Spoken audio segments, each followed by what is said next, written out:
ಅಧ್ಯಾತ್ಮ ಬಂಧುಗಳೇ, ಕೃಷ್ಣ ಗೀತೆಯಲ್ಲಿ ಹೇಳಿದ ಸಂಗತಿಗಳನ್ನ ಬೇರೆ ಬೇರೆ ಆಯಾಮದಲ್ಲಿ ಇಲ್ಲಿ ಹೇಳ್ತಾ ಬಂದಂತಹ ಅನೇಕ ಸಂಗತಿಗಳನ್ನ ನಾವು ನೋಡಿದೆವು.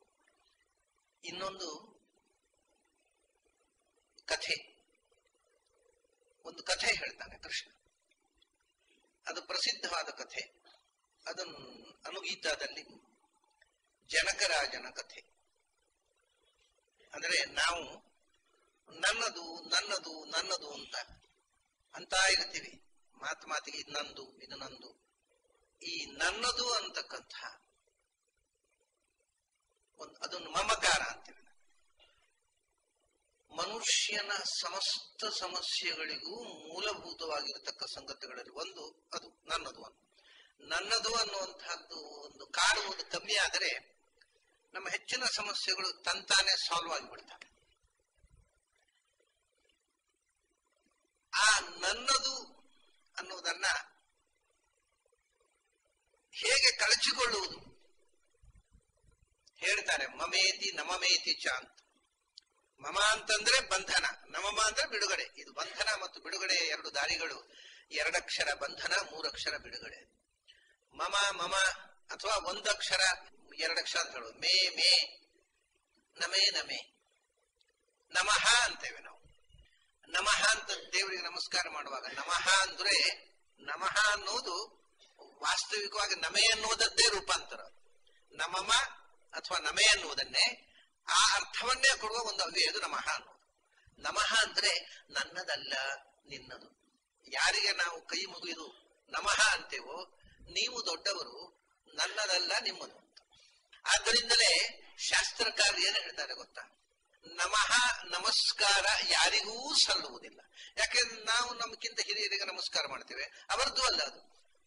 ಅವರಿಗೂ ಯಾವ ಒಡೆತನವೂ ಇಲ್ಲ, ಅವರು ನಮ್ಮಂತೆ ಬಂಧನಕ್ಕೊಳಗಾದವರು. ಆದ್ದರಿಂದ ನಮಸ್ಕಾರ ಮಾಡಬೇಕಾದ್ದು ಭಗವಂತನಿಗೆ ಒಬ್ಬನಿಗೆ. ನನ್ನದಲ್ಲ ನಿನ್ನದು ಅಂತ ನಾವು ಅರ್ಪಿಸಬೇಕಾದ ಒಂದೇ ವಸ್ತು ಇರುವುದು ಪ್ರಪಂಚದಲ್ಲಿ. ಅದು ನಮಗಿಂತ ದೊಡ್ಡ ಆಫೀಸರು, ನಮಗೆ ಬಾಸ್ ಆಗಿದ್ದವರು ಯಾರೂ ಅಲ್ಲ. ಅವರು ನಮ್ಮ ಹಾಗೆ ಬಂಧನಕ್ಕೊಳಗಾದವರೇ. ನಮ್ದು ಚಿಕ್ಕ ಬಂಧನ, ಅವ್ರು ದೊಡ್ಡ ಬಂಧನ ಅಷ್ಟೇ. ದೊಡ್ಡವ್ರದ್ದು ದೊಡ್ಡ ಬಂಧನ. ಆದ್ದರಿಂದ ನಮಃ ನದೇಹ ಮಾನಿನೇ ಗುಹಾಶಯಾಯೈವ. ನಿನ್ನ ಒಳಗೆ ಅಂತರ್ಯಾಮಿಯಾಗಿರತಕ್ಕವನಿಗೆ. ಆಚಾರ್ಯರು ಗೀತಾ ಭಾಷ್ಯದಲ್ಲಿ, ಇದೇ ಗೀತೆ ಪ್ರಸಂಗ ಭಾಷ್ಯ ಬರೆದಾಗ ಆಚಾರ್ಯರು ಒಂದು ಕಡೆ ಹೇಳ್ತಾರೆ, ನಿಜವಾದ ಭಾಗವತ ಭಗವದ್ಭಕ್ತ ಗುರುವನ್ನು ನಮಸ್ಕಾರ ಮಾಡ್ತೇವೆ ನಾವು. ಗುರು ನಮಸ್ಕಾರ, ಅದು ಗುರುದೇವತಾ ನಮಸ್ಕಾರ. ನಮ್ಮಲ್ಲಿ ಪುರೋಹಿತರು ಅದು ಗುರುಗಣೇಶ ಪ್ರಾರ್ಥನಾ, ಗುರುಗಳಿಗೆ ಬೇರೆ ದೇವತೆಗಳಿಗೆ ಬೇರೆ ನಮಸ್ಕಾರ ಅಂತ ನಮ್ಮಲ್ಲಿ ಒಂದು ರೂಢಿ ಇದೆ.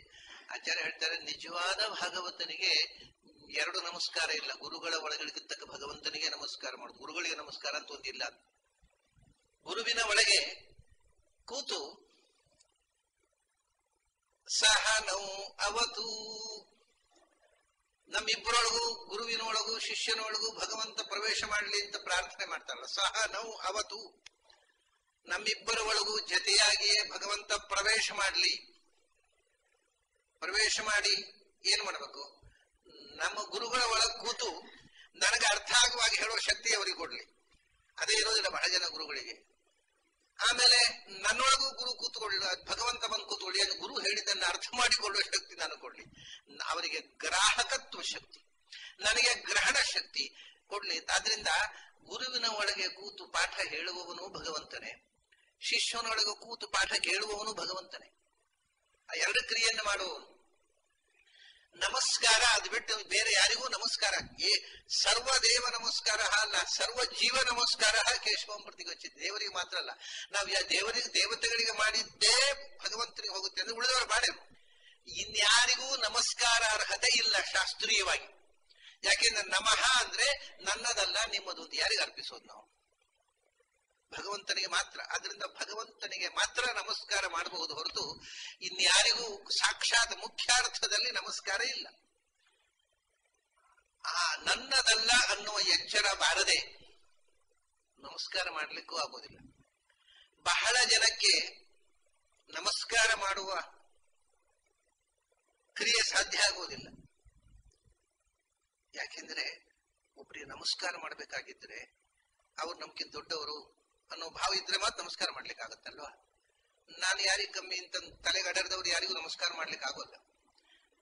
ಅದನ್ನ ನಮಸ್ಕಾರ ಮಾಡಬೇಕಾಗಿದ್ರು ಒಂಥರದ ವಿನಯ ಬೇಕು, ಸೌಜನ್ಯ ಬೇಕು, ಗೌರವ ಬೇಕು. ಅದಿಲ್ಲದೆ ಅಹಂಕಾರ ನಮ್ಮ ತಲೆಗೆ ಕೂತ್ಬಿಟ್ರೆ ನಮಸ್ಕಾರ ಮಾಡ್ಲಿಕ್ಕೂ ಆಗುದಿಲ್ಲ.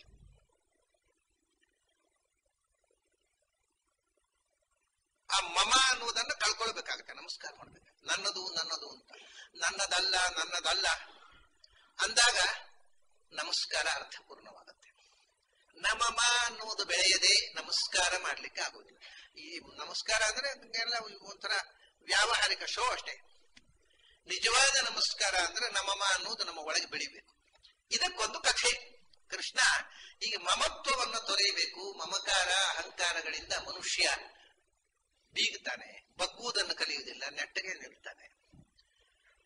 ಅದನ್ನ ಕಲಿಯಲಿಕ್ಕೆ ಏನ್ ಮಾಡಬೇಕು? ಒಂದು ಕಥೆ, ಜನಕರಾಜನ ಕಥೆ ಹೇಳ್ತಾನೆ ಕೃಷ್ಣ. ಒಂದು ಸರ್ತಿ ಒಬ್ಬ ಬ್ರಾಹ್ಮಣ ಜನಕರಾಜನ ರಾಜ್ಯದಲ್ಲಿ ಬಂದು ಒಂದು ತಪ್ಪು ಅಪರಾಧ ಮಾಡಿದ. ಯಾವುದು ರಾಜ್ಯದ ನಿಯಮದ ಪ್ರಕಾರ ಶಿಕ್ಷಾರ್ಹವಾದ ಅಪರಾಧವೋ ಅಂತ ಒಂದು ಅಪರಾಧ ಮಾಡಿದ. ಏನು ಅನ್ನೋದನ್ನು ಕೃಷ್ಣ ಹೇಳೋದಿಲ್ಲ, ಮಹಾಭಾರತದಲ್ಲಿ ಅದು ಗೀತೆ ಹೇಳೋದಿಲ್ಲ.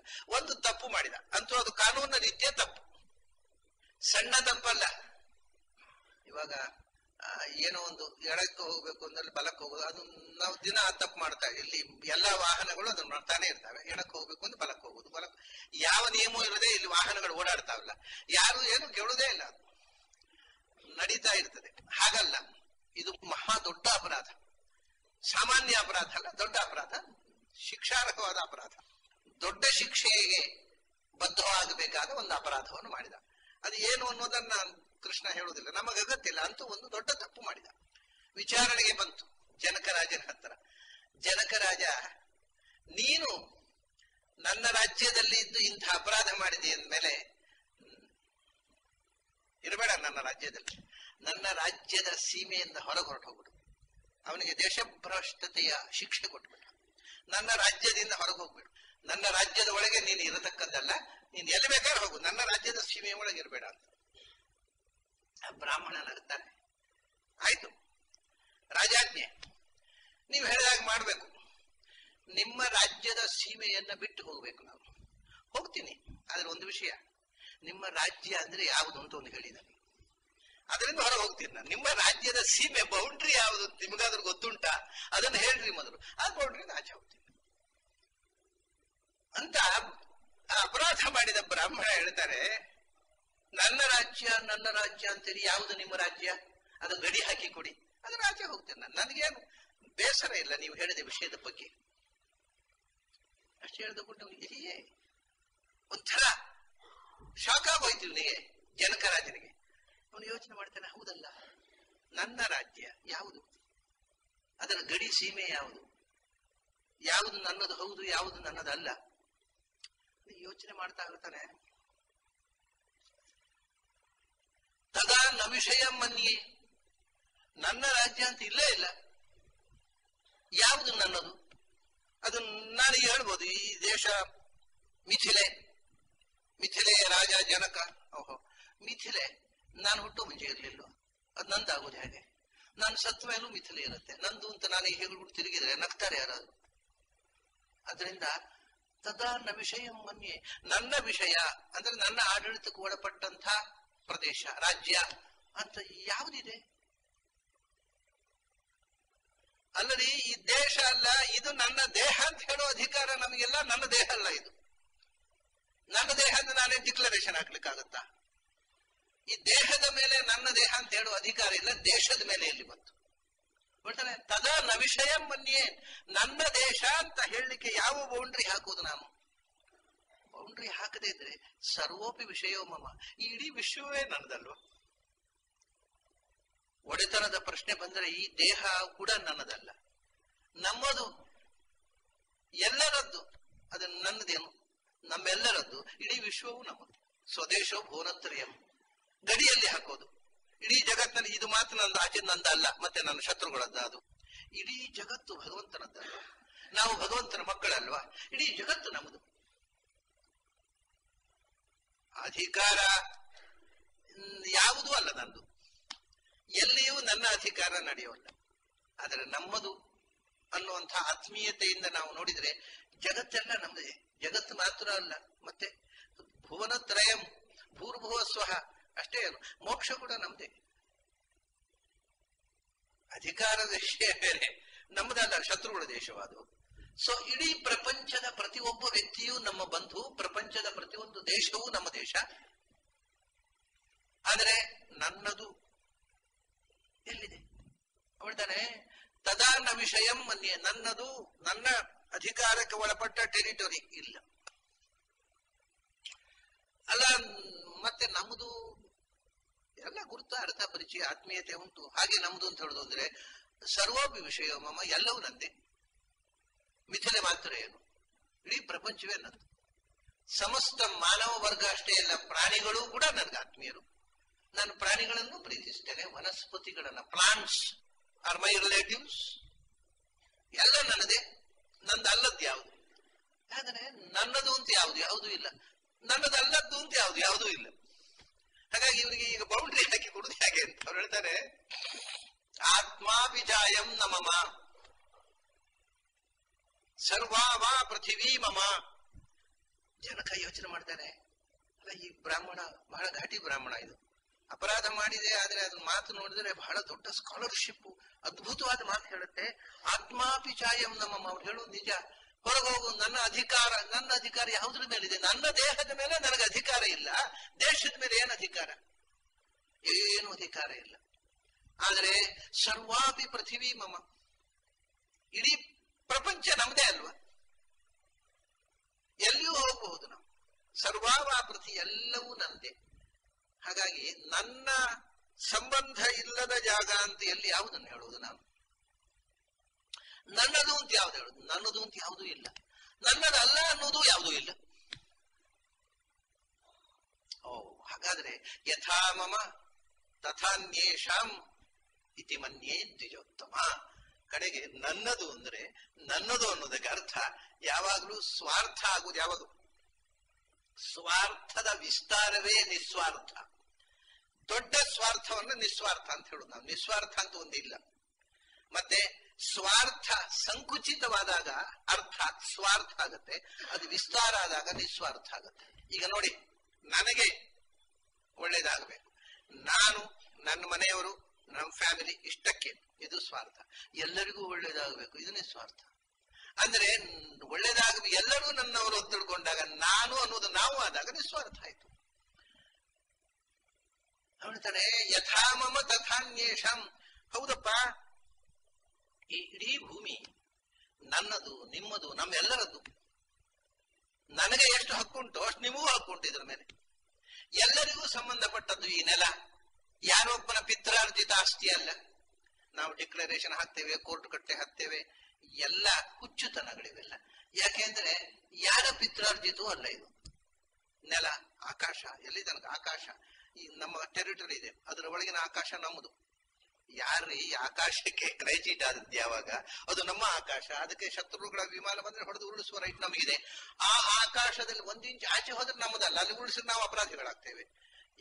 ಈ ಪಾಲ್ಪಟ್ಟಿ ಮಾಡಿಕೊಂಡಿದ್ದೇವೆ ನಾವು. ಯಾರು ನಿಮಗೆ ಕ್ರೈಚೀಟ್ ಮಾಡಿದ್ದು? ಈ ನೆಲ, ಈ ನೀರು, ಈ ಆಕಾಶವನ್ನ. ನಾಳೆ ಗಾಳಿಗೂ ಹೀಗೆ ಕ್ರೈಚೀಟ್ ಆಗಬಹುದು. ಈ ನೀರು ನಮ್ಮದು, ಈ ನೆಲ ನಮ್ಮದು, ಈ ಆಕಾಶ ನಮ್ಮದು. ಯಥಾ ಮಮ ತಥಾನ್ಯೇಷ. ಹೌದು, ನನ್ನದು. ಯಾಕೆಂದ್ರೆ ಇದು ನಿಮ್ಮದು, ಇದು ನಮ್ಮದು, ಅದರಿಂದ ನನ್ನದು. ಹೇಳ್ತಾನೆ, ಅಲ್ಲಯ್ಯ, ನನ್ನ ಕಣ್ಣು ತರಿಸಿಬಿಟ್ಟಿಯಲ್ಲ ನೀನು, ಮಾಡಬಾರ್ದ ಕೆಲಸ ಮಾಡಿ ಶಿಕ್ಷಾರ್ಹ ವ್ಯಕ್ತಿಯಾಗಿ ನನ್ನ ಕಣ್ಣು ತರಿಸಿಬಿಟ್ಟಿಯಲ್ಲ. ಯಥಾ ಮಮ ತಥಾನ್ಯೇಷಾಂ ಇತಿ ಮನ್ಯೇ ದ್ವಿಜೋತ್ತಮ. ನೀನು ಸಾಮಾನ್ಯ ಬ್ರಾಹ್ಮಣ ಅಲ್ಲ, ಭಾರಿ ದೊಡ್ಡ ಬ್ರಾಹ್ಮಣ ನೀನು. ನೀನು ಶಿಕ್ಷೆ ಏನು ಕೊಡುವುದು ನಿನಗೆ? ನನ್ನ ರಾಜ್ಯ ಬಿಟ್ಟು ಹೋಗುವುದು, ಎಲ್ಲಿ ಕಳಿಸ್ಬೇಕು ನಾನು? ಯಥಾ ಮಮ ತಥಾನ್ಯೇಷಾಂ. ಅದರಿಂದ ಉಷ್ಯತಾಂ ಯಾವದುತ್ಸಾಹಂ ಭುಜ್ಯತಾಂ ಯಾವದಿಷ್ಯತೆ.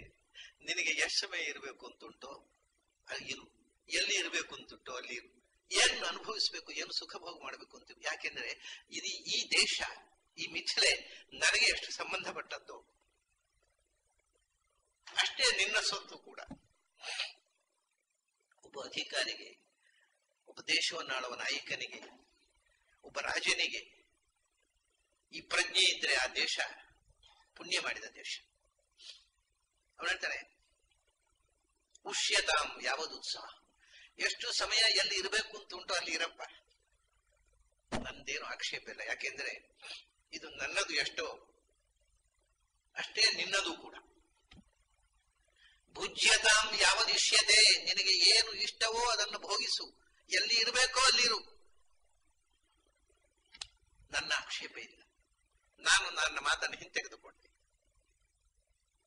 ಅವಾಗ ಆ ಬ್ರಾಹ್ಮಣ ಹೇಳ್ತಾನೆ, ಅಪ್ಪ ನಾನು ನೀನು ತಿಳ್ಕೊಂಡಂತೆ ನಿನ್ನ ರಾಜ್ಯದಲ್ಲಿ ಬಂದು ಅಪರಾಧ ಮಾಡಿದ ಒಬ್ಬ ಬ್ರಾಹ್ಮಣ ಅಲ್ಲ. ನಿನಗೆ ಸುಮ್ಮನೆ ತೋರಿಸಿಕೊಂಡಂತ ಹಾಗೆ ನೀನು ಹೇಗೆ ವರ್ತಿಸ್ತೀಯ ಅಪರಾಧ ಮಾಡಿದಾಗ ಅಂತ ನಿನ್ನನ್ನ ಪರೀಕ್ಷೆ ಮಾಡ್ಲಿಕ್ಕೆ ಬಂದ ಧರ್ಮದೇವತೆ ನಾನು. ಸಂತೋಷ ಆಯ್ತು. ನಿನ್ನ ಆಡಳಿತದಲ್ಲಿ ನಿನಗೆ ಇರತಕ್ಕಂಥ ಅಂತಃ ಪ್ರಜ್ಞೆ ಬಹಳ ಸಂತೋಷ ಕೊಟ್ಟಿತ್ತು. ಇದು ಇರಬೇಕಪ್ಪ, ಎಲ್ಲವೂ ನನ್ನದೇ. ಯಾಕೆಂದ್ರೆ ಎಲ್ಲವೂ ನಮ್ಮದೇ. ನಮ್ಮದೊಂದು ನನ್ನದಲ್ವ, ಮತ್ತೆ ನಮ್ಮ ಅನ್ನುವಲ್ಲಿ ನಾನು ಸೇರಿದ್ದೇನೋ ಇಲ್ಲೋ, ಈ ವಿಶ್ವ ನಮ್ಮದು, ಅದರಿಂದ ನನ್ನದು ಕೂಡ ಅಷ್ಟೇ. ಅದು ಬಿಟ್ಟು ನನ್ನದೇ ಅಂತ ಇಲ್ಲ, ನನ್ನದು ಅಷ್ಟೇ ಹೊರತು ನನ್ನದೇ ಅಂತ ಹೇಳಬಾರ್ದು ಅಷ್ಟೇ.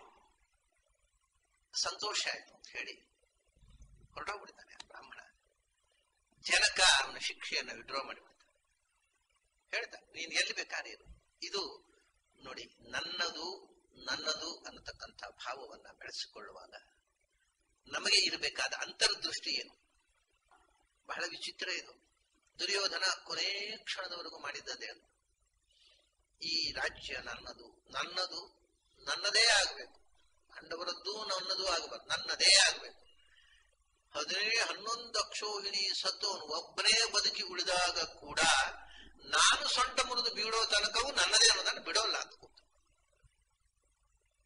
ಸೊಂಟ ಮುರಿದು ಬಿದ್ದ ಮೇಲೆ ಕೂಡ ಇದು ಹೋಗಲಿಲ್ಲ, ನನ್ನದೇ. ಅಶ್ವತ್ಥಾಮಾಚಾರ್ಯರನ್ನು ಕರೆದು, ಏನಾದ್ರೂ ನಾನು ಸೊಂಟ ಮುರಿದು ಬಿದ್ದೆ, ನನಗೆ ಈ ಸಿಂಹಾಸನ ಕೂತು ಈ ದೇಶವನ್ನು ಆಳುವುದಾಗ್ಲಿಲ್ಲ ಅಂದ್ರೆ, ಸ್ವಲ್ಪ ವರ್ಷ ಆಡಿದ್ದಾನೆ ಇವರು ಘಾಟ್ ಆಡಿದ್ದಾಗ, ಖಾಯಮಾಗಿ ಆಡ್ಬೋದಾಗ್ಲಿಲ್ಲ. ಅದು ಒಂದು ಕೆಲಸ ಮಾಡ್ರಿ ನೀವು. ಏನು ಅಂದ್ರೆ, ನನಗೆ ಸಿಗದೇ ಇದ್ದದ್ದು ಪಾಂಡವರಿಗೂ ಪಾಂಡವರ ಸಂತಾನಕ್ಕೂ ಸಿಗಬಾರ್ದು. ಈಗ ನನ್ನ ಮಕ್ಕಳು ಮೊಮ್ಮಕ್ಕಳೆಲ್ಲ ಸತ್ತು ಹೋದ್ರು ಇದ್ದಲ್ಲಿ, ಪಾಂಡವರ ಮಕ್ಕಳು ಸತ್ತಿಲ್ಲ, ದಯವಿಟ್ಟು ಅವರ ಮಕ್ಕಳನ್ನೆಲ್ಲ ಕೊಂದುಬಿಡಿ. ಅವರೆಲ್ಲ ಸತ್ತರು ಅಂದ್ರೆ ಅವರಿಗೂ ದಕ್ಕಲಿಲ್ಲ ಅನ್ನೋ ಸುದ್ದಿಗಳಿಗೆ ಸಂತೋಷವಾಗಿ ಸಾಯ್ತೇನೆ ಅಂತ. ಇದು ಮನುಷ್ಯ ಸ್ವಭಾವ. ಎಷ್ಟು ಸೆಲ್ಫಿಶ್ ಆಗ್ತಾರೆ. ಅದು ನನಗೆ ಸಿಗಬೇಕು, ನನಗೆ ಸಿಗದೇ ಇದ್ರೆ ನನಗಾಗದವರಿಗೆ ಸಿಗದಂತಹ ಸುದ್ದಿಗೆ ಆದ್ರೂ ಸಾಯ್ಬೇಕು ನಾನು, ಅವರಿಗೂ ದಕ್ಕಲಿಲ್ಲ. ಅಲ್ಲಿಗೆ ಮುಗಿಲಿಲ್ಲ. ಪಾಂಡವರ ಮಕ್ಕಳನ್ನೆಲ್ಲ ಕಗ್ಗೊಲೆ ಮಾಡು. ಆಮೇಲೆ ನೀನೊಂದು ಕೆಲಸ ಮಾಡು, ನನ್ನ ಮಕ್ಕಳೆಲ್ಲ ಸತ್ತವು, ಅದು ನನ್ನ ಹೆಂಡತಿ ಬದುಕಿದ್ದಾಳೆ, ಅದಕ್ಕೆ ಏನ್ ಮಾಡ್ಬೇಕು? ನನ್ನ ಹೆಂಡತಿಯಲ್ಲಿ ಕ್ಷತ್ರಿಯರ ಹಿಂದೆ ಒಪ್ಕೊಂಡಿದ್ರು, ನಿಯೋಗ ಪದ್ಧತಿಯಿಂದ ಸಂತಾನ ಮಾಡುದು. ನನ್ನ ಹೆಂಡತಿಯಲ್ಲಿ ನೀನು ಒಂದು ಸಂತಾನ ಕೊಡ್ಬೇಕು, ಗಂಡನ ಅಪೇಕ್ಷೆ. ಯಾಕೆಂದ್ರೆ ನನ್ನ ಮಕ್ಕಳಾದ್ರೂ ಈ ದೇಶವನ್ನು ಆಡ್ಲಿ, ಯಾರಿಂದಾದ್ರೂ ಹುಟ್ಲಿ, ನನ್ನ ಹೆಂಡತಿ ಮಗ ಆಳಿದ ಅಂತ ಆಗ್ಲಿ. ಎಲ್ಲಿ ತನಕ ಮನುಷ್ಯ ನೀಚತನಕ್ಕೆ ಹೋಗ್ತಾನೆ ನೋಡಿ. ಪಾಂಡವರ ಮಕ್ಕಳು ಎಲ್ಲ ಸಾಯ್ಬೇಕು, ನನ್ನ ಹೆಂಡತಿ ಯಾರಿಂದಾದ್ರೂ ಗರ್ಭಿಣಿಯಾಗಿ ಆ ಮಗು ಈ ದೇಶವನ್ನು ಆಳ್ಬೇಕು, ಆ ಸುದ್ದಿಗಳಿಗೆ ಸಾಯ್ತಾನೆ ಅಂತಾನೆ. ಇದು ದುರ್ಯೋಧನ. ಆದ್ರೆ ನಮಗೆ ಇಂಥ ಒಂದು ದ್ವಾಪರ ಯುಗದಲ್ಲಿ ಒಬ್ಬ ದುರ್ಯೋಧನ ಇದ್ದದ್ದು. ಈಗ ದೇಶಾದ್ಯಂತ ಬೇಕಾಷ್ಟು ಮಂದಿ ದುರ್ಯೋಧನರು ದುಶ್ಯಾಸನರು ಇದ್ದಾರೆ. ಅವ್ರು ಬಹಳ ಮಂದಿ ಊರೂರು ಗಲಿಗಳಲ್ಲಿ ಇರ್ತಾರೆ. ಮೊನ್ನೆ ನನಗೊಬ್ರು ಬಹಳ ಆಶ್ಚರ್ಯ, ಒಬ್ರು ಉತ್ತರ ಭಾರತದ ಒಬ್ಬ ಸಾಧಕರು ಬಂದಿದ್ರು ನಮ್ಮ ಮನೆಗೆ. ಅವರೊಂದು ಪ್ರಶ್ನೆ ಕೇಳಿದ್ರು, ನನಗೆ ಖುಷಿ ಆಯ್ತು.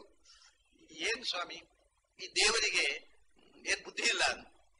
ಸಾಧಕರವರು ದೇವರ ತಮಾಷೆ ಹೇಳೋದವ್ರು. ಯಾಕೆಂದ್ರೆ ಅಲ್ಲ ನೋಡಿ, ಒಬ್ಬ ರಾವಣ ಇದ್ದ ಅಂತ ರಾಮ ಬಂದ, ಒಬ್ಬ ಕಂಸನಿಗೋಸ್ಕರ ಕೃಷ್ಣ ಬಂದ. ಈಗ ರಾವಣರು ಕಂಸರ ಪಡೆ ಇದೆ ಅಂತ ನನ್ನ ಹತ್ರ ಕೇಳ್ತಾರೆ. ಅಂದ್ರೆ ಅವರ ಕಳಕಳಿ ಮೆಚ್ಚಬೇಕ. ಅನ್ಯಾಯದ ವಿರುದ್ಧ ಭಗವಂತ ಯದಾ ಯದಾ ಹಿ ಧರ್ಮಸ್ಯ ಗ್ಲಾನಿರ್ಭವತಿ, ಇನ್ನೇನಾಗ್ಬೇಕು ಗ್ಲಾನಿಗೆ ಅಂತ ಅಂತಿದ್ರು. ಅವರ ಕಳಕಳಿ ಖುಷಿ ಆಯ್ತು ನನಗೆ. ಹಾಗಾಗಿ ಕೃಷ್ಣನು ಸುಳ್ಳು ಹೇಳ್ತಾನ್ರಿ, ಬರ್ತೇನೆ ಅಂತ ಹೇಳ್ತಾನೆ, ಬಂದೇ ಇಲ್ಲ ಅವನು ಅಂತ ವಿರೋಧವಾಗಿ ಹೇಳ್ತಿದ್ರು. ಈ ನಮಮ ನಮಮ ಮಮ ಮಮ ಇದನ್ನ ಇಷ್ಟು ರೋಚಕವಾಗಿ ಕೃಷ್ಣ ಅರ್ಜುನ ಮುಂದೆ ಇಟ್ಟ. ತಮಾಷೆ ಏನಂದ್ರೆ, ಭಗವದ್ಗೀತೆಯಲ್ಲಿ ಇಷ್ಟು ಸ್ಪಷ್ಟವಾಗಿ ಹೇಳಿಲ್ಲ ಈ ವಿಷಯ. ಭಗವದ್ಗೀತೆಯಲ್ಲಿ ಇರೋ ವಿಷಯವೇ ಇದು, ಆದರೆ ಇಷ್ಟು ಸ್ಪಷ್ಟವಾಗಿ ಹೇಳಲಿಲ್ಲ.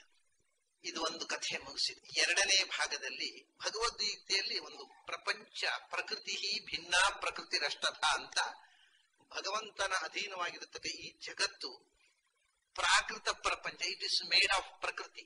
ಪ್ರಕೃತಿ 8 ವಿಧವಾಗಿ ತೆರಕೊಂಡಿದೆ ಅಂತ. ಆ 8 ಇಲ್ಲಿ 24 ವಿಧ ಅಂತ ಹೇಳ್ತಾರೆ. ಭಿನ್ನ ಪ್ರಕೃತಿರಷ್ಟಥ ಚತುರ್ವಿಂಶತಿ ಇತ್ಯೇಷ ತತ್ವಾನಾಂ ಸಮುದೀರಿತ. 24 ಬಗೆಯ ತತ್ವಗಳು ಈ ಪ್ರಪಂಚ ಅಂತಂದ್ರೆ. ಆ ಚತುರ್ವಿಂಶತಿ ತತ್ವಗಳನ್ನ ಹೇಳಲಿಕ್ಕೋಸ್ಕರವೇ ಚತುರ್ವಿಂಶತಿ ಅಕ್ಷರ ಗಾಯತ್ರಿ, 24 ಅಕ್ಷರಗಳ ಗಾಯತ್ರಿ 24 ತತ್ವಗಳನ್ನ ಹೇಳುತ್ತೆ. 10 ತತ್ವಗಳು ಗೀತೆಯಲ್ಲಿ ಹೇಳಿದ್ದು 8 ತತ್ವಗಳು ಮತ್ತು ಆ 8 ತತ್ವಗಳು ಮತ್ತು ಅದರ ಅಭಿಮನ್ಯಮಾನವಾದ ಜೀವ ಜಾತ 9, 10 ಪರಮಾತ್ಮ. 8 ತತ್ವಗಳು ಅಂದಾಗ 8 ಜಡ ತತ್ವಗಳು 8, ಅದನ್ನು ನಿಯಂತ್ರಿಸ್ತಕ್ಕಂಥ ಚೇತನ ರಾಶಿ 9ನೇದು, ಮತ್ತು ಎಲ್ಲವನ್ನು ನಿಯಂತ್ರಿಸ್ತಕ್ಕಂಥ ಭಗವಂತ 10. ಈ ಗೀತೆಯ ಪ್ರಕಾರ 10 ಆಯ್ತು. ಆ 10 ಗೀತೆಯ 10 ಶಬ್ದಗಳಿಂದ, ಗಾಯತ್ರಿಯ 10 ಶಬ್ದಗಳಿಂದ ವಾಚ್ಯವಾಗಿರತಕ್ಕಂಥದ್ದು. ಗಾಯತ್ರಿಯಲ್ಲಿ 10 ಶಬ್ದಗಳಿವೆ, ಈ 10 ತತ್ವಗಳನ್ನು ರಿಪ್ರೆಸೆಂಟ್ ಮಾಡ್ತವೆ. ಆ 8 24 ಆಗತ್ತೆ, ಮಲ್ಟಿಪ್ಲೈ 3 8 3 24 ಆಗತ್ತೆ ಅನುಗೀತೆಯಲ್ಲಿ. ಆಗ 10 ಶಬ್ದಗಳ ಗಾಯತ್ರಿ 24 ಅಕ್ಷರಗಳಾಗಿ ಬಿಡುತ್ತೆ. ಅದು 24 ತತ್ವಗಳನ್ನ. ಹೀಗೆ ಗಾಯತ್ರಿ ಗೀತೆಗೂ ಮೂಲ, ಅನುಗೀತೆಗೂ ಮೂಲ. ಅದು ಎರಡಕ್ಕೂ ಅಲ್ಲಿ 10 ಶಬ್ದಗಳು, ಅದನ್ನ 10 ಕೃಷ್ಣ ಅಲ್ಲಿ ಹೇಳಿದ. 24 ತತ್ವಗಳು, ಅದು 24 ಅಕ್ಷರಗಳು ಗಾಯತ್ರಿ. ಯಾವುದಪ್ಪ 24? ಮಹಾನಾತ್ಮ ತಥಾ ವ್ಯಕ್ತಂ ಅಹಂಕಾರಸ್ತಥೈವ ಚ ಇಂದ್ರಿಯಾಣಿ ದಶೈಕಂಚ ಮಹಾಭೂತಾನಿ ಪಂಚಚ ವಿಶೇಷಾಃ ಪಂಚಭೂತಾನಾಂ ಇತ್ಯೇಷಾ ವೈದಿಕೀ ಶ್ರುತಿ ಚತುರ್ವಿಂಶತಿ ಇತ್ಯೇಷಾ ತತ್ವಾನಾಂ ಪರಿಕೀರ್ತಿತ. 24 ಅಂದ್ರೆ ಮೊದಲು ಅವ್ಯಕ್ತಂ, ಈ ಪ್ರಪಂಚ ಕಾಣುವ ಪ್ರಪಂಚ ಎಲ್ಲಿಂದ ಬಂತು ಅಂದ್ರೆ ಕಾಣದ ವಸ್ತುವಿನಿಂದ ಕಾಣುವುದು ಹುಟ್ಟಿತು. ಹುಟ್ಟಿದ್ದು ಎಲ್ಲಿಂದ? ಆ ಕಾರಣ ಉಂಟಲ್ಲ, ಅದು ಅವ್ಯಕ್ತ. ಕಾಣದ ಕಾರಣದಿಂದ ಕಾಣುವ ಕಾರ್ಯ ಹುಟ್ಟಿತು. ಯಾವುದು ಸಟಲ್, ಅದು ಗ್ರಾಸ್ ಆದಾಗ ಕಂಡಿತು. ಗ್ರಾಸ್ ಆಗಲಿಕ್ಕೆ ಮೊದಲು ಸಟಲ್ ಆಸ್ಪೆಕ್ಟ್ ಇತ್ತಲ್ಲ, ಅದನ್ನೇ ಕಾರಣ ಅನ್ನೋದು. Material cause. ಮಣ್ಣು ಹೇಗಾಯಿತು? ಮಣ್ಣು ಅಂದ್ರೆ it is a heap of atoms. ಪರಮಾಣುಗಳೆಲ್ಲ ಒಟ್ಟು ಸೇರಿದಾಗ ಮಣ್ಣಾಯ್ತು, ಮಣ್ಣಿನ ರಾಶಿ ಆಯ್ತು. ಪರಮಾಣುಗಳು ಕಾಣೋಲ್ಲ, ಆದರೆ ಪರಮಾಣುಗಳಿಂದ ರೂಪುಗೊಂಡ ಇಡೀ ವಿಶ್ವ ಕಾಣ್ತದೆ. ಅದರಿಂದ ಕಾಣದ ಸೂಕ್ಷ್ಮದಿಂದ ಕಾಣುವ ಸ್ಥೂಲ ಸೃಷ್ಟಿ ಆಯಿತು. ಇಡೀ ಪ್ರಪಂಚ, ಸ್ಥೂಲ ಪ್ರಪಂಚಕ್ಕೆ ಮೂಲದಲ್ಲಿ ಕಾಣದ ಒಂದು ಸೂಕ್ಷ್ಮ ದ್ರವ್ಯ ಇದೆ. ನೀವು ಪರಮಾಣು ಅಂತಂದ್ರೆ ಭೂಮಿಗೆ. ಇದೇ ತರ ಉಪನಿಷತ್ನಲ್ಲಿ ಒಂದು ಕಥೆ ಇದೆ ನೋಡಿ. ಮಹಾ ನ್ಯಕ್ರೋಧಸ್ತಿಷ್ಠತಿ, ಒಂದು ದೊಡ್ಡ ಆಲದ ಮರ. ಈ ಶ್ವೇತಕೇತು ಗುರುಕುಲದಲ್ಲಿ 12 ವರ್ಷ ಗುರುಕುಲದಲ್ಲಿ ಅಧ್ಯಯನ ಮಾಡಿ, ಅಲ್ಲಿ ಆ ಗುರುಕುಲದ ವಿದ್ಯಾರ್ಥಿಗಳಲ್ಲೇ ಜಾಣ ವಿದ್ಯಾರ್ಥಿ ಅಂತ, ನಮ್ಮಲ್ಲಿ ಯೂನಿವರ್ಸಿಟಿಯಲ್ಲಿ ಗೋಲ್ಡ್ ಮೆಡಲಿಸ್ಟ್ ಅಂತ ಬರ್ತಾವಲ್ಲ, ಏನು ಗೊತ್ತಿರೋದಿಲ್ಲ. ಚಿನ್ನದ ಪದಕ ಹಿಡ್ಕೊಂಡು ಬಂದವರಿಗೆ ತೋರಿಸ್ಬಿಟ್ರೆ ಇನ್ನೇನು ಗೊತ್ತಿರೋದಿಲ್ಲ, ಗೋಲ್ಡ್ ಮೆಡಲಿಸ್ಟ್ ಅಂತಾರೆ. ಅದು ಯಾಕೆ ಹೇಳ್ತಾರೆ ಅಂತ ನನಗೆ ಗೊತ್ತಾಗಲ್ಲ. ಏನೂ ಗೊತ್ತಿರೋದಿಲ್ಲ. ಅದು ಬಹಳ ದುರಂತ. ಆದ್ರೆ ಈ ಗೋಲ್ಡ್ ಮೆಡಲಿಸ್ಟ್ಗಳಿಗೆ ಏನೂ ಗೊತ್ತಿರೋದಿಲ್ಲ, ತಮಗೆ ಏನು ಗೊತ್ತಿಲ್ಲ ಅನ್ನೋದು ಗೊತ್ತಿರೋದಿಲ್ಲ. ಅವು ಗ್ರಾಜುಯೇಟ್ಸ್. ಸರಿ, ಇವನು ಅದೇ ತರ ಸ್ತಬ್ಧೇಯಾಯ ಅಂತ ಗುರುಕುಲದಲ್ಲಿ 12 ವರ್ಷ ಓದಿ ನಾನು ಮಹಾಜಾಣ, ಯೂನಿವರ್ಸಿಟಿಯಲ್ಲೇ ಬುದ್ಧಿವಂತ ಅಂತ ಮನೆಗೆ ಬಂದಿದ್ದಾನೆ. ಮನೆಗೆ ಬಂದಾಗ ಅವನಿಗೆ ನಮಮ ಆಗೋದಿಲ್ಲ, ಎಲ್ಲ ಮಮ ಆಗಿಬಿಟ್ಟದೆ. ನನ್ನಂಥ ವಿದ್ವಾಂಸ ಯಾರಿದ್ದಾರೆ ಅಂತ ಮನೆಗೆ ಬಂದಿದ್ದಾನೆ. ಅಪ್ಪ ನನ್ನಷ್ಟು ಓದ್ಲಿಲ್ಲ, ಅಪ್ಪನಿಗೆ ನಮಸ್ಕಾರ ಮಾಡಬೇಕೋ ಬೇಡೋ ಅಂತ ಅವ್ನು ಕನ್ಫ್ಯೂಷನ್ ಅಲ್ಲಿ ಬಂದಾಗ. ಅಪ್ಪ ನನ್ನಷ್ಟು ಗುರುಕುಲದಲ್ಲಿ ಓದಿದವರಲ್ಲ. ನಾನು I am greater than my father in education. ನಾನು ಕ್ವಾಲಿಫೈಡ್. ಅಪ್ಪನಿಗೆ ಕ್ವಾಲಿಫಿಕೇಶನ್ ಇಲ್ಲ, ಅವರಿಗೆ ಅಕಾಡೆಮಿಕ್ ಕ್ವಾಲಿಫಿಕೇಶನ್ ಇಲ್ಲ. ಅವ್ರಿಗೆ ನಮಸ್ಕಾರ ಮಾಡಬೇಕು ಬೇಡ ಅಂತ ನಿಂತು ಬಿಟ್ಟಿದ್ದಾನೆ ಹೋಗಿ ಅಪ್ಪನ ಹತ್ರ. ಗೊತ್ತಾಯ್ತು ಅಪ್ಪನಿಗೆ, ಇದು ತಲೆ ಪೂರ ಕೆಟ್ಟಿದೆ, ಇದಕ್ಕೆ ಯೂನಿವರ್ಸಿಟಿಗೆ ಹೋಗಿ ಇದು ಇಳಿಬೇಕಾಗಿದ್ರೆ ಯೂನಿವರ್ಸಿಟಿಯ ಗಾಳಿ ತೆಗೆದು ಬ್ರೈನ್ ವಾಶ್ ಮಾಡಿ, ಯೂನಿವರ್ಸಿಟಿಗೆ ಹೋಗಿ ತಲೆ ಕೆಡಿಸಿಕೊಳ್ಳುವವರು ಅವತ್ತು ಇದ್ದಾರೆ, ಇವತ್ತು ಇದ್ದಾರೆ. ಸರಿ, ಆವಾಗ ಒಂದು ಯೂನಿವರ್ಸಿಟಿ ಹೋಗಿ ತಲೆ ಕೆಡಿಸಿಕೊಳ್ಳುವವರು ಇದ್ರು, ತಲೆ ತುಂಬಿಸಿಕೊಳ್ಳುವವರು ಇದ್ರು. ಈಗ ತಲೆ ತುಂಬಿಸಿಕೊಳ್ಳಲಿಕ್ಕೆ ಅವಕಾಶ ಇಲ್ಲ, ಬರೀ ಕೆಟ್ಟು ಬರೋದಷ್ಟೇ. ಇಷ್ಟೇ ವ್ಯತ್ಯಾಸ ಆಗಕ್ಕೂ ಈಗಕ್ಕೂ ಯೂನಿವರ್ಸಿಟಿಗಳಿಗೆ. ಸರಿ, ಬಂದು ನಿಂತು ಬಿಟ್ಟ. ಆವಾಗ ಈ ಹುಡುಗನಿಗೆ ಈ ಬುಕ್ಕಿಶ್ ನಾಲೆಜ್ನಿಂದ ಬಹಳ ಇಗೋ ಬಂದ್ಬಿಟ್ಟಿದೆ. ಇವನಿಗೆ ಸ್ವಲ್ಪ ಪ್ರಾಕ್ಟಿಕಲ್ ಅನುಭವ ಪಾಠ ಮಾಡಬೇಕು ಅಂತ. ನ್ಯಗ್ರೋಧ ಬಲಂ ಮದಾಹರ ಇವ್ರು ಪಾಠ ಮಾಡಿದ್ರು ನೋಡಿ. ಯೂನಿವರ್ಸಿಟಿಯಲ್ಲಿ ಗೋಲ್ಡ್ ಮೆಡಲಿಸ್ಟ್ ಇವ ಶ್ವೇತಕೇತು. ಅವನು ಹೇಳಿದ್ದೇನೆಂದ್ರೆ, ಅಪ್ಪ ನಿನಗೆ ಏನು ಪ್ರಪಂಚ ಜ್ಞಾನ ಇಲ್ಲ. ಯಾಕಂದ್ರೆ ಯಾಗಂತ ನೋಡು, ಆ ಒಂದು ಆಲದ ಮರದ ಒಂದು ಬೀಜ ಒಂದು ಹಣ್ಣು ತಾಯಿಲಿ ತಂದು ಕೂಡಲೇ ಏನಿದು, ಇದು ಆಲದ ಕಾಯಿ ಹೌದಾ, ಅದನ್ನ ಭಿಂದಿ ಅದನ್ನು ಚೂರಿ ತಂದು ಭಾಗ ಮಾಡಪ್ಪ. ಎಲಿಮೆಂಟರಿ ಶಾಲೆ ಮಕ್ಕಳಿಗೆ ಪಾಠ ಮಾಡ್ತಾನೆ. ಅದನ್ನ ನೋಡಿ, ಅವನು ಯೂನಿವರ್ಸಿಟಿಯಲ್ಲಿ ಬಂದವನು, ಗ್ರೇಟ್ ದೊಡ್ಡ ಸ್ಕಾರ್. ಅವನಿಗೆ ಪ್ರಪಂಚ ಜ್ಞಾನ ಇಲ್ಲ. ಅದನ್ನು ಭಾಗ ಮಾಡುವಂತ ಭಿನ್ನ ಭಗವ ಆಯ್ತು, ಭಾಗ ಮಾಡಿದೆ ಅಪ್ಪ, ಏನಾಗ್ಬೇಕು? ಅದು ಏನಿದೆ ಕಿಮತ್ರ ಪಶ್ಯಸಿ ಅನ್ಯಾಯವ ಇಮಾ ಧಾನ, ಸಣ್ಣ ಸಣ್ಣ ಸಣ್ಣ ಸಣ್ಣ ಸಣ್ಣ ಬೀಜ ಉಂಟಪ್ಪ ಅದರೊಳಗೆ ಅಂತ. ಅವರಿಗೆ ನೋಡೇ ಇಲ್ಲ, ಅವನು ಬೀಜ ಇದೆ ಅಂತನೂ ಗೊತ್ತಿರಲಿಲ್ಲ. ಕಾಯಿ ಒಳಗೆ ಬೀಜ ಇರುತ್ತೆ ಅನ್ನೋದು ಗೊತ್ತಿಲ್ಲ. ಯಾಕಂದ್ರೆ ಯೂನಿವರ್ಸಿಟಿಯಲ್ಲಿ ಪ್ರಾಕ್ಟಿಕಲ್ ಇರಲೇ ಇಲ್ಲ, ಬರೀ ಥಿಯರಿಟಿಕಲ್ ಮಾತ್ರ. ಸರಿ, ಬೀಜಗಳಿವೆ ಅಪ್ಪ, ಹೌದಾ?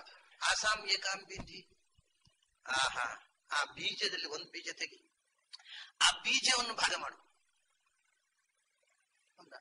ಏನಯ್ಯಪ್ಪ ಈ ಕೆಲಸ ಇಲ್ಲದ ಕೆಲಸ ಎಲ್ಲ ಹೇಳ್ತಾರಲ್ಲ ಅಂತ ಅದನ್ನು ಭಾಗ ಮಾಡಿದ. ಆಸಾಂ ಏಕಾಂ ಅಂಗಭಿಂದಿ ಕಿಮತ್ರ ಪಶ್ಯಸಿ ನ ಕಿಮಪಿ. ಅದನ್ನು ಒಡೆದ, ಬೀಜದ ಒಳಗೆ ಒಡೆದ ಏನ್ ಕಾಣುತ್ತಪ್ಪ ಒಳಗೆ? ಏನಿಲ್ಲಪ್ಪ ಒಳಗೆ, ಏನಿಲ್ಲ, ಖಾಲಿ. ಆ ಬೀಜವನ್ನ ಬಿತ್ತಿದ್ರೆ ದೊಡ್ಡ ಮರ ಆಗುತ್ತಲ್ಲಪ್ಪ. ಹೌದು ನೋಡು, ನೀನು ಏನು ಇಲ್ಲ ಅಂತ ಹೇಳಿದೆ ಅಲ್ವಾ, ಆ ಏನು ಇಲ್ಲದೆ ಇದ್ದದ್ರಿಂದ ಒಂದು ದೊಡ್ಡ ಮರ, ಅಷ್ಟು ದೊಡ್ಡ ಕಾಣುವ ಮರ ಆಯ್ತಲ್ಲ, ಅದಕ್ಕೆ ಕಾರಣಭೂತವಾದದ್ದು ನಿನಗೆ ಕಾಣಲಿಲ್ಲ. ಹಾಗೆಯೇ ನಿನಗೆ ದೇವರು ಕಾಣಲಿಲ್ಲ ಯೂನಿವರ್ಸಿಟಿಯಲ್ಲಿ ಓದಿಯೂ ಕೂಡ. ಆಮೇಲೆ ಸ್ವಲ್ಪ ಕುತೂಹಲ ಆಯ್ತು, ಅಪ್ಪ ಯೂನಿವರ್ಸಿಟಿಯಲ್ಲಿ ನಮ್ಮ ಮೇಷ್ಟ್ರು ಪಾಠ ಹೇಳೋದಕ್ಕಿಂತ ನೀವು ಚೆನ್ನಾಗಿ ಹೇಳ್ತೀರಿ, ನೀವೇ ಪಾಠ ಮಾಡ್ರಿ ಇಂದ. ಅವನಿಗೆ ಸಣ್ಣ ಸಣ್ಣ ಸಂಗತಿ ಅದ್ಭುತವಾಗಿ ಕಂಡಿತು. ಕಡೆ ಒಂದ್ ದಿವಸ ಬಂದ, ಲವಣ ಮೇಯ್ತದ ಉದಕ್ಕೆ ಯವಧಾಯ ಮಾ ಪ್ರಾತಃ ಉಪಸೀದಥಾಹ, ಒಂದ್ ತಂಬಿಗೆ ನೀರ್ ತಾಪ ತಂದ್ಮೇಲೆ ಒಂದಿಷ್ಟು ಉಪ್ಪು ತಂದ, ಅದನ್ನ ನೀರಿನಲ್ಲಿ ಹಾಕು, ಆಮೇಲೆ ನಾಳೆ ಬೆಳಿಗ್ಗೆ ತಂದು ಕೊಡು. ಆಯ್ತು, ಒಂದು ಹಾಕಿದ. ನೋಡಿ, ನಾಳೆ ಬೆಳಿಗ್ಗೆ ತಂದು ಕೊಡು ಅಂದಾಗ ಅದ್ ನಾಳೆ ನೀರಿನಲ್ಲಿ ಹಾಕಿ ನಾಳೆ ಬೆಳಿಗ್ಗೆ ತಂದು ಕೊಡೋದು ಎಲ್ಲಿಯಪ್ಪ ಅಂತ ಕೇಳಲಿಲ್ಲ. ಅಷ್ಟು ಯೂನಿವರ್ಸಿಟಿಯ ಜ್ಞಾನ. ನಾಳೆ ಬೆಳಿಗ್ಗೆ ತಂದು ಕೊಡೋದು ಎಲ್ಲಿಂದ ಗೊತ್ತಿಲ್ಲ ಅವ್ರಿಗೆ. ನೀರಿನಲ್ಲಿ ಹಾಕಿದ. ಬೆಳಗ್ಗೆ ಯದ್ದೋಷ ಲವಣ ಮೇದಕ್ಕೆ ಅವಧಾಹ, ನಿನ್ನೆ ರಾತ್ರಿ ನೀರಿನಲ್ಲಿ ಹಾಕಿದ್ದೆಲ್ಲಪ್ಪ ಉಪ್ಪು, ಒಂಚೂರು ಇಟ್ಕೊಂಡು ಬಾ. ಇವನು ಉಪ್ಪೇ ಇಲ್ಲಪ್ಪ, ಉಪ್ಪಿಲ್ಲೇ ಇಲ್ಲ, ಹಾಕಿದ್ದೆ ಒಳ ಕೈ ಹಾಕಿದ, ಸ್ಪೂನ್ ಒಳಗೆ ತೆಗೆದ, ಕೈ ಹಾಕಿ ಆಡಿಗೆ ಉಪ್ಪು ಹಾಕಿದೆ, ಎಲ್ಲೋಯ್ತು ಗೊತ್ತಿಲ್ಲ, ಉಪ್ಪೇ ಇಲ್ಲ ಅಂತಾನೆ. ಹೌದಾ, ಉಪ್ಪಿಲ್ವಾ? ಇಲ್ಲ. ಅಂತಾದಾಚಾಮೇತಿ ಕಥಮಿತಿ ಲವಣಮಿತಿ, ಮಧ್ಯಾದಾಚಾಮೇತಿ ಕಥಮಿತಿ ಲವಣಮಿತಿ, ಅಂತ್ಯಾದಾಚಾಮೇತಿ ಕಥಮಿತಿ ಲವಣಮಿತಿ. ಉಪ್ಪಿಲ್ವಾ? ಇಲ್ಲಪ್ಪ. ನೋಡ, ಮೇಲಿನ ಒಂದು ಸ್ಪೂನ್ ತೆಗೆದು ಬಾಯಿಗೆ ಹಾಕು, ನೀರು ತೆಗೆದು ಆಚರಣೆ ಮಾಡಿದ. ಹೇಗುಂಟಯ್ಯ? ಉಪ್ಪು ಉಂಟು. ಹೌದಾ? ಮಧ್ಯದಿಂದ ತೆಗೆದು ಆಚರಣೆ ಮಾಡು, ಹೇಗುಂಟು? ಅದು ಉಪ್ಪು ಉಂಟು. ಅಡಿಯಿಂದ ತೆಗೆದು ಒಂದು ಸ್ಪೂನ್, ಅದು ಓಹೋ, ನೀನು ಹಾಕಿದ ಉಪ್ಪು ಎಲ್ಲಿಯೂ ಕಾಣುವುದಿಲ್ಲ, ಆದ್ರೆ ಎಲ್ಲ ಕಡೆಯೂ ವ್ಯಾಪಿಸಿದೆ ಅಲ್ವಾ? ಹಾಗೆಯೇ ದೇವರು. ಹೀಗೆ ಒಂದೊಂದು ಸಂಗತಿಯನ್ನು ಮಕ್ಕಳಿಗೆ ಪಾಠ ಹೇಳುವಾಗ ಹೇಳಿದ ಅವನು.